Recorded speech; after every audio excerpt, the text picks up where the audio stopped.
আসসালামু আলাইকুম। ওয়ালাইকুম আসসালাম। কেমন আসসালামু আছেন? আলাইকুম। আলহামদুলিল্লাহ ভালো।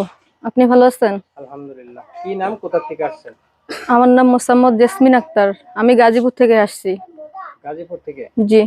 আপনি তো এর আগেও ক্যামেরাতে আসছিলেন। জি আসছিলাম। তো আবার পুনরায় কেন আসলেন? আসছি যখন আসছিলাম তখন আমি সেরকম ভাবে সাহায্য সহযোগিতা পাই নাই। অনেক কষ্টে আসছি, এইজন্য আবারও আসছি ভিডিওর সামনে প্রবাসী ভাইদের কাছে কিছু সহযোগিতার জন্য।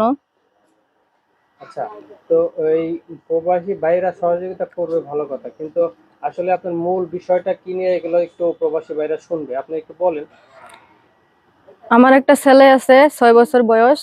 আমি স্প্রিং মিলে কাজ করি। আমি মাসে 8,000 টাকা বেতন পাই। আচ্ছা। আর রুম ভাড়া 2,000, মানে সব মিলে 2500 টাকা দেওয়ার লাগে। সে দিয়ে আমার হয় না, সংসারে অনেক কষ্ট হয়। চলতে খাইতে অনেক সমস্যা হয়।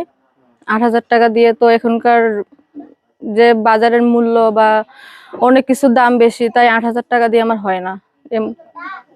তো এই যে আপনার চাকরি করেন, আপনি আপনার চাকরি করা লাগে কেন? আপনার স্বামী কি হইলো, বা আপনার বাবা মা কি হইলো, সেই কথাগুলো, পিছনের কথাগুলো একটু বলেন। আমার বাবা মা দেশে, আমি এনে গাজীপুরে কাজ করি স্প্রিং মিলে।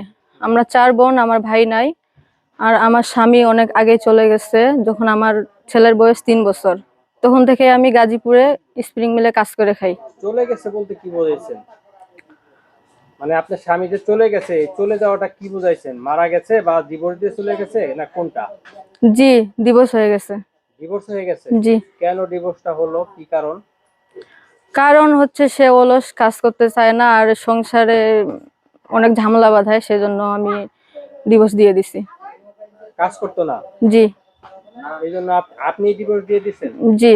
একটা মেয়ে কতক্ষণ না খেয়ে থাকতে পারে? আচ্ছা। একদিন না হয় না খেয়ে থাকতে পারবে, তো তারপরের দিন তো খাইতে হবে। পেটে তো খিদা মানবে না, বুঝছেন? পেট খাবেই। এজন্য যদি কাজ কামের কথা বলতাম, শুয়ে থাকতো। সে অলস। কাজ কামের কথা বললেই সে আমাকে মারধর করতো। এই এগুলো সবকিছুই মানে সহ্য করতে না পেরে আমি চলে আসছি ডিভোর্স দিয়ে। আচ্ছা, আপনি চলে আসছেন। এই জি। ডিভোর্স দেওয়া হয়েছে কত বছর যাবত? 3 বছর। 3 বছর। জি। 3 বছর হয়ে গেছে ডিভোর্স। আপনার একটি সন্তান আছে? হ্যাঁ, আমার ছেলে আছে একটা। ছেলেটার বয়স কত? 6 বছর। 6 বছর। তো এখন আপনি এখন কি আপনি চাকরি করতেছেন? হ্যাঁ, আমি এখন চাকরি করি। তো চাকরি করে কত টাকা বেতন পান? 8,000। এই 8,000 টাকা দিয়ে কি বাসা ভাড়া দিয়ে থাকতে হয়? বাসা ভাড়া 2500। আর খাওয়া দাওয়া, দোকান বাকি সব মিলে দিয়ে আমার টাকা থাকে না, তখন আমার অনেক কষ্ট হয়ে যায়। তো এখন আপনি কি চাচ্ছেন আসলে এখন আমি চাইতেছি প্রবাসী ভাইদের কাছে কিছু সাহায্য সহযোগিতা। তারা আমার পাশে থাকবে, আমিও তাদের পাশে থাকবো। ভালো মন্দ সবকিছুই শেয়ার করব। পাশে থাকবেন বলতে আসলে কি বুঝাইছেন? কেমন পাশে থাকবেন? সহযোগিতা করবে ভালো কথা। কেমন পাশে থাকবেন? বিয়ে শাদী করতে চান নাকি শুধু গল্প গুজব করবেন, কোনটা? প্রথমত গল্প করব, তারপরে যদি ভালো লাগে তারপরে বিয়ে শাদী।